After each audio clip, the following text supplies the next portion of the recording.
Hello, everyone, and welcome to Culture's AI and Language Education panel. My name is Hakyoon Lee, Director of Center for Urban Language Teaching and Research at Georgia State University.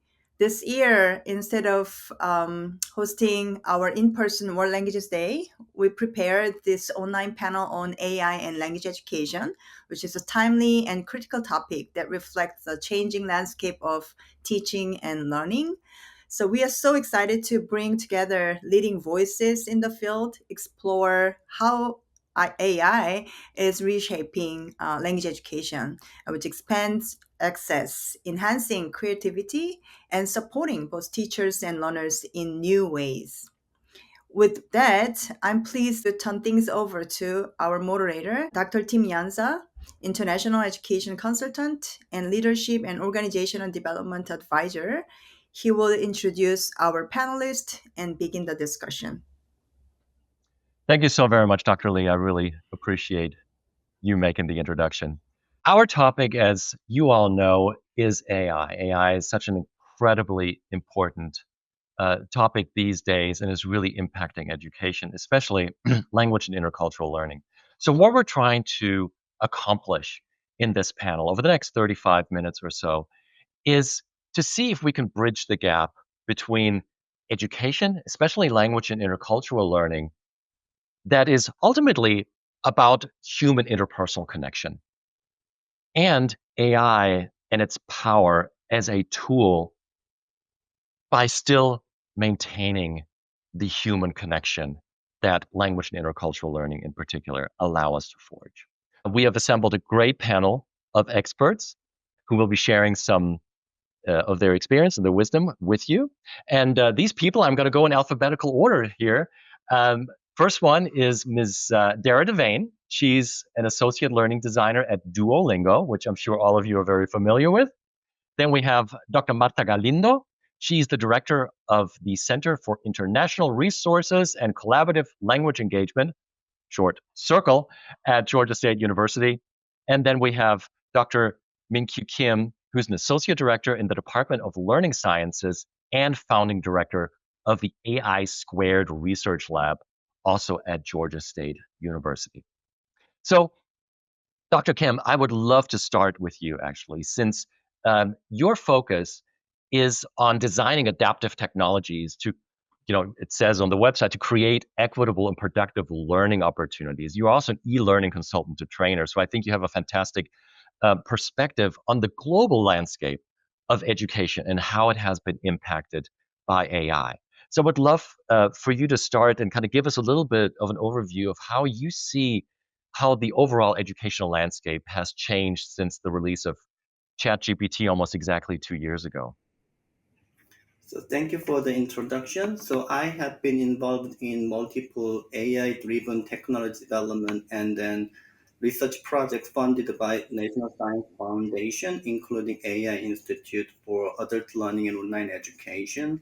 And I have opportunity to work with other AI institute to see what kind of changes we face in terms of AI-driven teaching and learning. So, for instance, there are several trends, but the main interest I have nowadays is that how we can leverage AI to support human-to-human collaboration or including language learning. Even though my expertise is not in language teaching and learning, but from the learning sciences.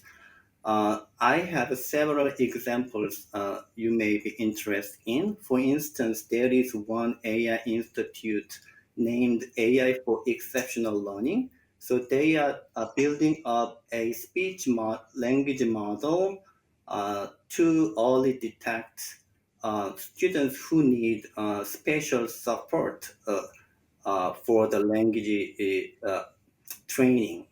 And also the model actually provide information to speech pathologists so that they can see who need special support.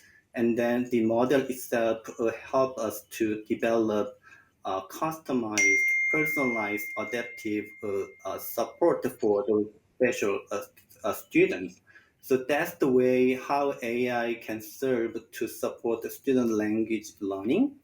And there are multiple approaches to support individuals because AI has a adaptive functionality to assess individual development and progression, including language. So we need to see how human tutors can get informed of individuals. Otherwise, human itself cannot um, identify because it is one to many settings in the classroom, but AI can help us to identify individuals' changes and progression and what they need. So immediate information can be available for instructors so that instructors can leverage them to support the learners. So there are multiple technologies, but in general, the language AI can help us to build up personalized adaptive learning experiences in a one-on-one setting, but also AI can help us to build collaborative learning experiences and also human tutors to do better job in terms of in-depth, intensive provision of personalized feedback informed by AI. Thank you so much for that introduction. And I was really struck by the fact that you homed in directly on the adaptive ability of AI to really help learners and pick them up kind of like where they are and specifically where they need support because not all learners are the same naturally. So to categorize AI, to talk about AI as a learning support system that allows for individual support, I think is super, super important. I would love to hand the mic to Dr. Galindo because your work in Circle at Georgia State is related directly to student support of language learners. And I'm wondering what changes have you seen? Have the needs shifted? And how are you implementing perhaps AI tools to support your learners and the university's learners in a similar way that Dr. Kim just described? Yeah, that is true. Well, thank you very much for inviting me. I am very excited to be here today. So, yes, exactly. In the circle, I have we are providing tutoring services and many other things. But in the aspect of the human connection, I have noticed kind of like less students are attending to the circle for tutoring services little by little. That has been my observation. And then I have the suspicion that probably they are using tools similar based on AI tools for languages. That might be one of the reasons. However, I think the human connection, the person, we still need to be there. It's very important to distinguish that, yeah, we can use many tools for learning or prepare ourselves for a real intercultural communication when we are traveling. When the tools can be used for those things, but it cannot be replaced. For example, empathy is one of the things that AI, I really doubt is going to be able to provide, and many other things that can connect each other. So the human connection is going to be there all the time, and we can continue using those tools that actually I am developing some of them as well. But yes, they cannot be a replacement of us. We have to be there with the students anyway. Yeah, thank you for the reminder because I think that's the overarching theme, right? AI as a tool and not as a replacement for these connections. So, Ms. Devane, I would like to turn to you, not last, but to kind of narrow that funnel because, of course, you work for a company that provides these kind of learning systems and platforms. And I would like to ask you the same question that I asked the others: is what changes have you seen? How is Duolingo adapting its services and its approach to support students better and the younger generation better in their language learning needs? Awesome. Yes, that's a great question. And I'll start by thanking, just like everyone else did, thank you so much for inviting me to be a part of this panel. I'm very excited. That is a fantastic question and something that we at Duolingo really kind of like take pride on and are very, very careful to convey this information. But in the past, in Duolingo's past, it would have taken maybe around a decade to make like a full, catalog of courses, of language courses, in the way that we did before using AI. But now with these AI tools, we're able to automate things while, as Dr. Galindo said, still like keeping humans in the loop, still keeping humans as like the like arbiters or like the actual users of these tools. So I think it's very important that to distinguish between, we're not now using AI and like telling ChatGPT to make a language course. We're still very much at like every process um, using our human expertise to then just speed up the process and get quality content out to our learners everywhere. So, yeah, I think that it's really important to distinguish between like replacing humans with AI and leveraging AI to, use human expertise to, speed up the process of something or even allow people to access content. And I would love to just bring Dr. Galindo in at this point because she actually shared with me before our meeting some tools that she's developed. So I think there's a perfect, intersection here of how to accomplish that. And thank you, Ms. Devane, by the way, for reiterating that the human connection has to stand front and center. So for all our teachers and especially the students listening to this, yes, AI is a wonderful tool, but it doesn't replace anything, right? So use it carefully. So, Dr. Galindo, maybe you can tell us very briefly about some of the tools that you have developed. Yeah, so one of the tools I am still developing is related to the cultural aspect. For my linguistic landscape class, I have taught for a couple of years. I noticed that it's not enough for the students to explain to them those theories or many other abstract concepts.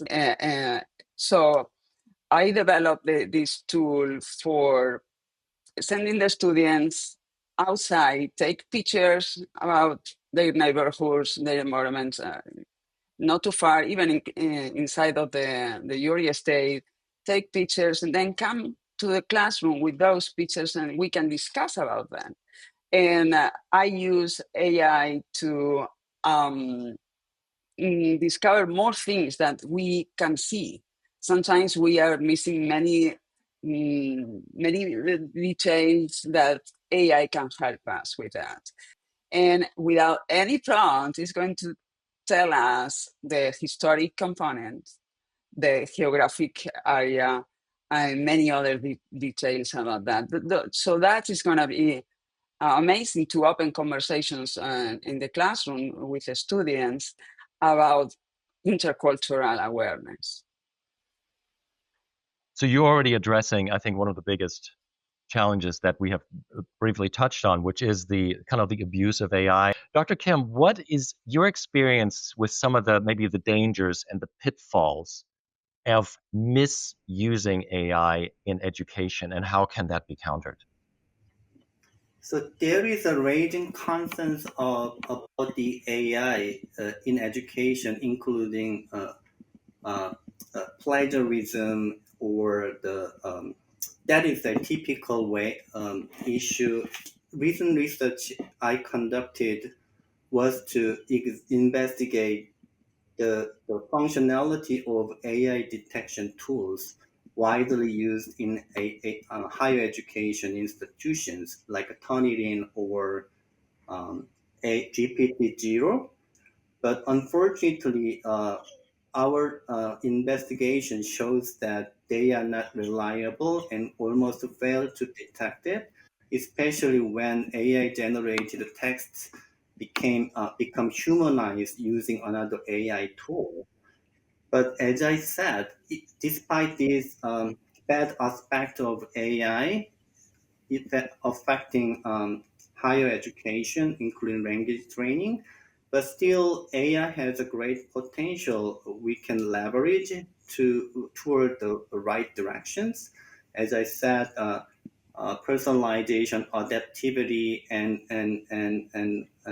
informing human learners and teachers about their progression. Also, AI can be a good team member in terms of teaching and learning activities. So educators and students need to learn how they can be teamed with AI. So there are multiple examples. For instance, back in 2022, when the first ChatGPT was introduced to this world, my first reaction was to create a application because I saw the potential of ChatGPT for especially the argumentation training. So students refer to AI suggested argumentation writing and the way to complete their arguments. And also one interesting observation is that the application was not intended to support EFL learners, but EFL learners was able to acquire augmentate the writing skills. So that is one example how we can utilize AI for teaching and learning. So yeah, so we need to be creative how to use it for a specific learning purposes. There are two things you just said that I think are really important to highlight. The first one is one of the dangers is that you said these systems are by and large English language based, right? So there are some dangers inherent in that. Again, people here in the United States or Canada may say, "Well, great, this is great for us because we're native English speakers." But again, there are larger repercussions and ripple effects worldwide. So we have to be very careful also the biases that are part of this system and the way they are designed, especially when we're trying to build competence in interacting with people globally. The other one, Dr. Kim, I appreciate is that really, again, AI is not an easy fix. It might make it easy to create an argument, to complete an assignment or a task, but you're not really doing yourself or anybody else a favor with that because ultimately you're not learning anything if you're just offloading that work to somebody else. And then finally, I love this idea of AI as a good team member. I think I'm going to adopt that and use that in the future because it's such a wonderful way.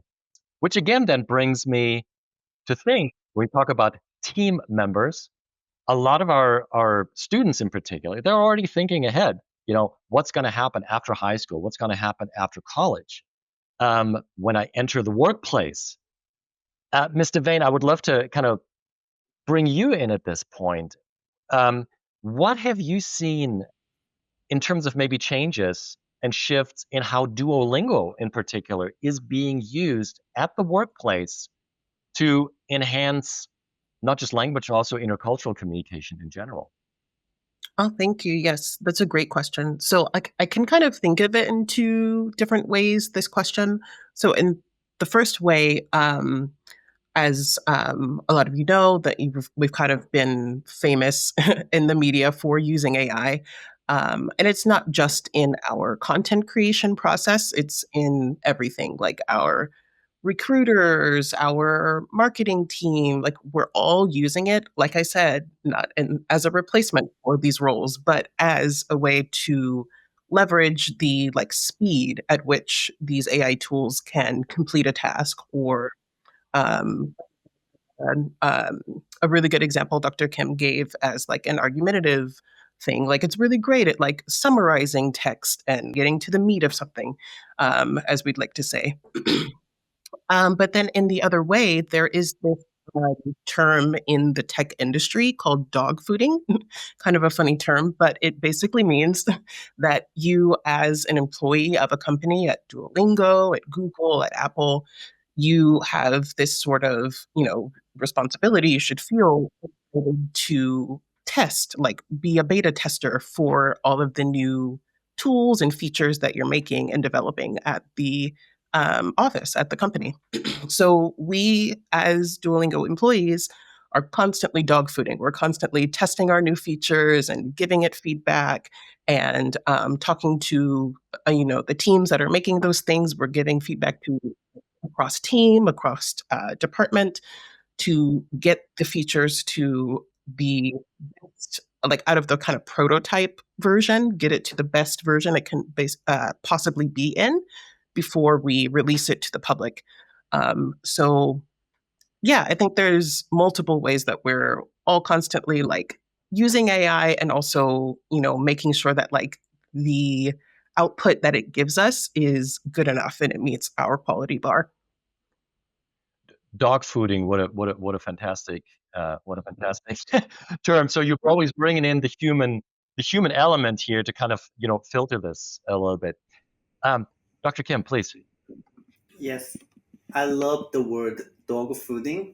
So that word can be translated in AI field like human in the loop approach, because generative AI addresses a general knowledge, but it is less contextualized. So if you want to develop a specific assessment model for writing assignment, then you can leverage AI's features to generate write summaries or some identification of main ideas from the running materials or video lecture. But still, in order to make it accurate, then a human instructor need to validate AI generated suggestions, and then if necessary, then the model need to be revised multiple times. And also there are several terminologies from the AI world, like zero shot, one shot, few shot, which means to increase AI accuracies, human experts need to provide right examples and correct way to examine learner performances in writing assignment, for instance. So that is called like human in the loop approaches in general. So that's the one way how human instructor can be teamed with AI in the world of learning. Thank you for providing that background. This is super interesting, and it's something I think some of us who are a little bit older may already be doing in terms of how we're using AI. I mean, I always use AI just kind of as maybe a tool to generate some thoughts or some ideas, but then the real work starts, because that's when you go in, and it's when you tweak and you edit and make sure that you address the problems at hand and also write for your audience, for example. Um, Dr. Galindo, I would like to kind of toss this to you. How do you help prepare students at Georgia State to bridge this gap, this gap between technology, but still the central human function of language and intercultural learning? What techniques and what strategies are you using there? Well, the way I see this is that of course, we still need to be there to provide that human component, and that is very important. And then what I like is to explore with the students the tools. Sometimes I am asking them, okay, what do you need to do? And then let's find a tool, because there are hundreds of tools. So let's find one that can take you to the goal you want or close to, and then you can put in your personal component. And this is something that we don't have the answers. Obviously, we are all of us in the same boat, and we have to embrace the technology, but to work together with the students to find the better solution for those problems. But the students also, I think, they need to see us like we don't know anymore. We don't know everything. We are not anymore the source of the information there. So, and then we are also discovering things, and that to show them that we are willing to learn with them. I think that part is very important as well.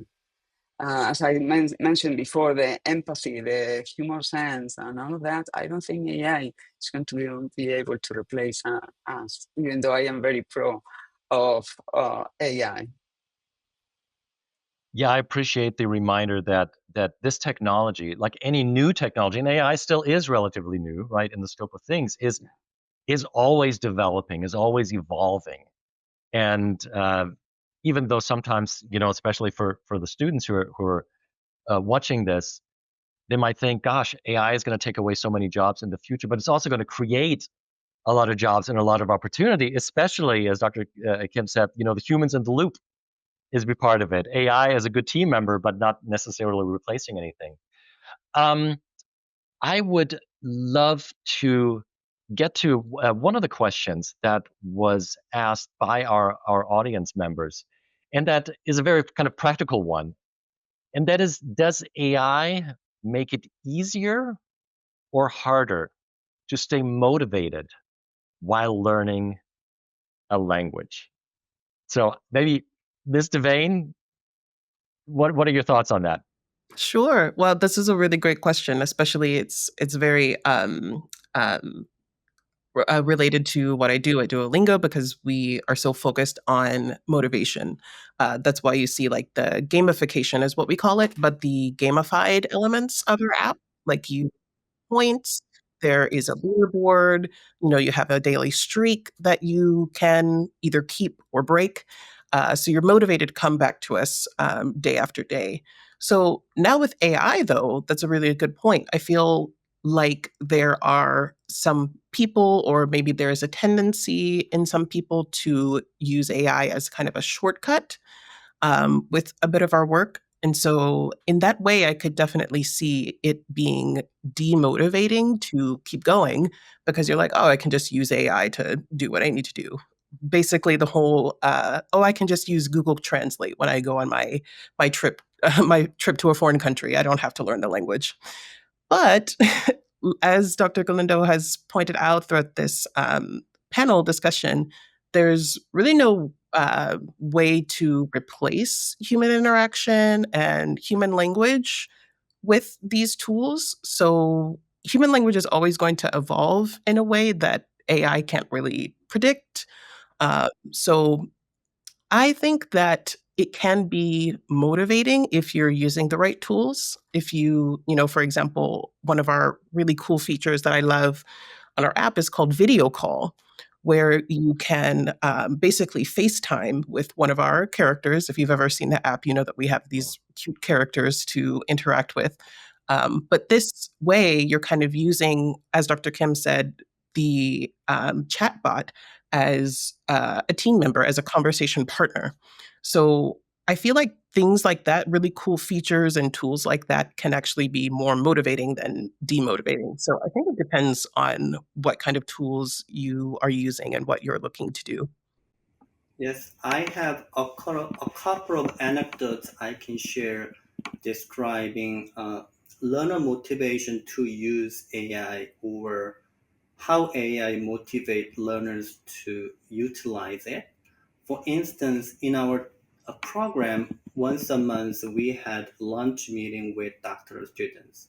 So I think about a year ago, there was an interesting conversation with a doctoral student from Iran. So she is Kurdish. So she started her doctoral program in our department.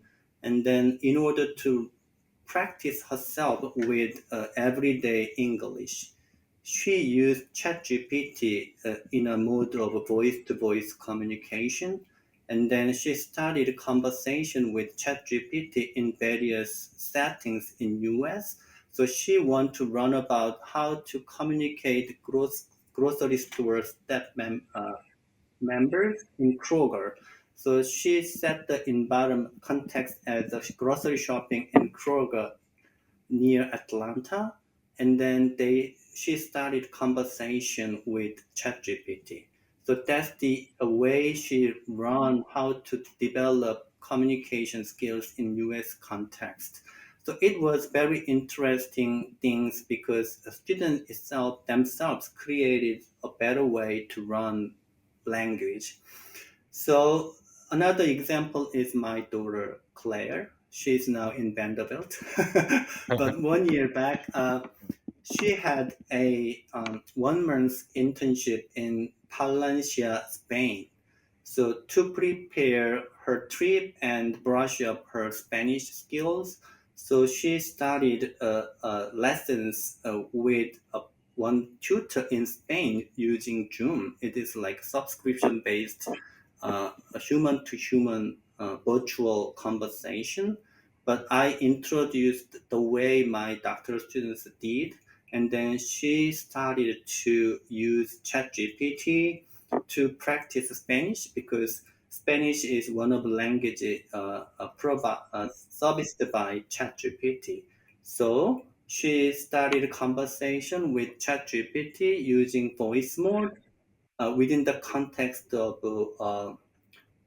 Palencia, Spain, because it is a specific province, autonomous, little bit different from the other areas. So she learned about that location using ChatGPT. So it is exactly how AI can be used for the language acquisition and intercultural acquisition. So these are the examples, even though it's free, but still very impactful tool. Well, since you mentioned Spain, I have to bring in Dr. Galindo. Thank you very much. Yes, yes, of course. But I wanted to tell you two things. One is I am from Spain, as he said. Also, it's very cold in Palencia, by the way. So, before your daughter goes to Spain, I would love to introduce to her my new tool that I am almost done with it, which is precisely what your daughter and your student are doing, which is practicing with ChatGPT or with my version of ChatGPT. I have developed 10 languages so far. And of course, it's not going to be never ever a competitor of Duolingo, but but it's a very good tool. I am still developing, but I would love for them to see it and practice with it and see well to know their opinion, of course. But I think that these kind of language tools, conversational tools are, I think they may be very, very effective to prepare those students to go to Spain and be able to speak the language with the natives there. To slowly start wrapping things up, one of the questions I always like to use, like, what advice would you give our audience, yeah, our viewers and listeners, especially the students and the teachers, but also anybody who's really interested in some kind of meaningful, sustainable, intercultural, communicative work, um, considering AI as a technology and as a tool set, but also maintain the human connection. And maybe, Mr. Vane, I'd love to start with you. This is a great way to end the conversation, I think. I think I'll take Dr. Kim's wonderful tidbit of the human in the loop approach. If you take one thing away from this panel, definitely remember that, both as teachers and as students. So, teachers, I would first implore you to not be scared, not shy away from using AI. Test some tool use in your classes. Find out some more things about it because this is very new to a lot of people. So your research, figure out what would work for you, and make sure that you are keeping yourself in the loop, which I think teachers are great at already. But to the students, I'll turn to you. I think that students don't necessarily have as much of a problem from as being like scared or shying away from using these tools. But I will kind of touch on the shortcut slash plagiarism discussion from before. Don't just use AI as a shortcut, as a way to do your homework for you, because that's not going to help you in the long run. Use the tools um, with integrity, and also remember that, I mean, the world is changing, where this is becoming such an integral part of a lot of industries. So even if you're a student that doesn't really have that much interest in it, try to learn something about it, because it will definitely set you up for success with your future careers? Dr. Galindo, what are your thoughts?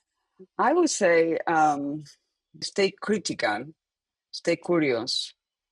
Critical in the sense that we still can develop that a new way to teach our students with is evaluate those tools, the output of those tools. That is another way we can play with the students and say, okay, so what is saying? Let's evaluate how much is true or how much is not. So, and overall, stay human. That could be my advice to teachers. And Dr. Kim, since we started with you, I would love to end this discussion with you as well. What are your thoughts on this question? Yes, I think it is true that AI can serve on an innovative and highly effective means for language learning. And then AI can act as interactive agent that provide human-like feedback and personalized guidance. So there is a great potential AI can bring in. However, we need to admit that there is some uncontrolled areas, like learners can utilize various kinds of alternative complementary AI tools completely out of control by instructors.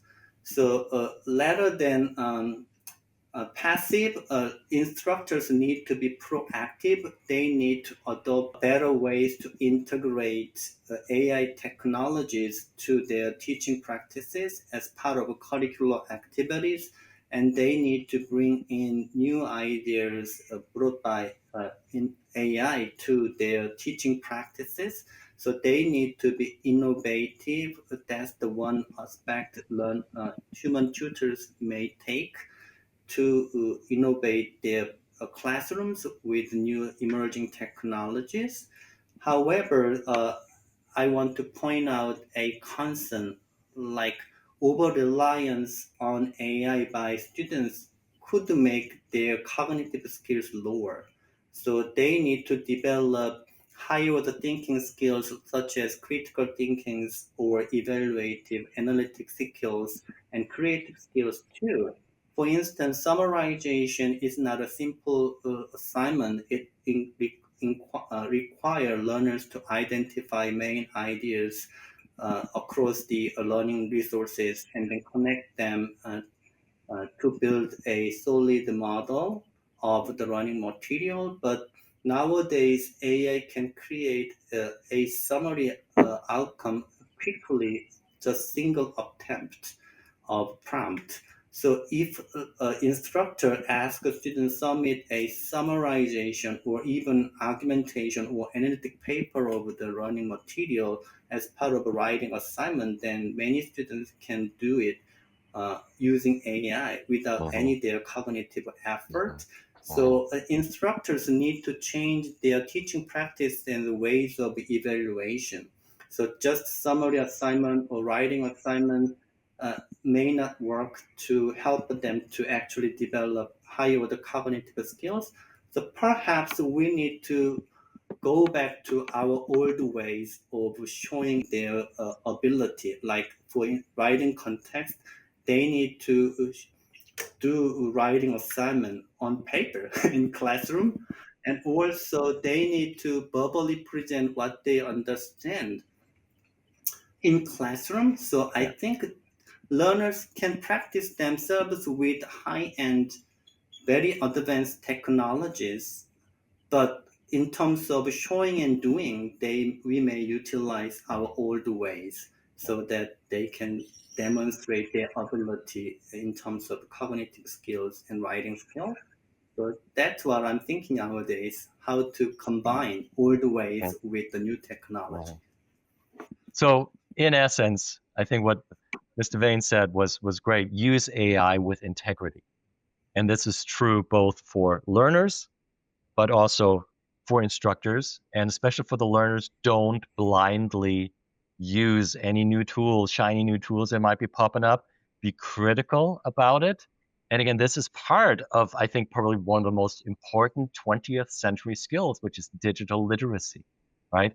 To be able to assess and evaluate those tools that are out there. So thank you all. Thank you so much for being here, for sharing your experience and your wisdom and your insights. To me, it was a fascinating discussion, and I hope to our viewers and listeners as well. And for the final words, I'd like to turn it back over to Dr. Hakyoon Lee, Director of Culture.